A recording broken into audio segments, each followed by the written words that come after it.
আজ বিশ্ব ভালোবাসা দিবস। ক্রেতা শূন্যতায় বসে ফুল ব্যবসায়ীরা। আজ বিশ্ব ভালোবাসা দিবস উপলক্ষে যশোরের অভয়নগরে নেই সেই চিরচেনা উচ্ছ্বাস। প্রতি বছরের মতো রঙিন ফুল আর সাজসজ্জায় প্রস্তুত থাকলেও ক্রেতা শূন্যতায় অলস সময় পার করছেন ফুল ব্যবসায়ীরা। ফুলসজ্জা ও ফুলের দোকানগুলোতে সকাল থেকেই নানা রঙের গোলাপ, রজনীগন্ধা ও বিভিন্ন প্রজাতির ফুল সাজিয়ে রাখা হয়েছে। তবে দুপুর গড়ালেও দেখা মেলেনি প্রত্যাশিত ক্রেতার।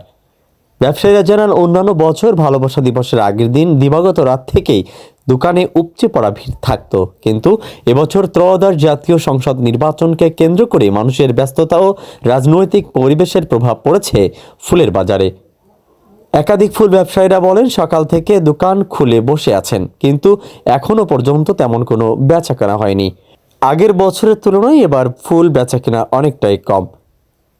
ভালোবাসা দিবসকে কেন্দ্র করে যেখানে সাধারণ তরুণ তরুণীদের পদচারণায় মুখর থাকে ফুলের দোকানগুলো, সেখানে এবার বিরাজ করছে এক নীরবতা।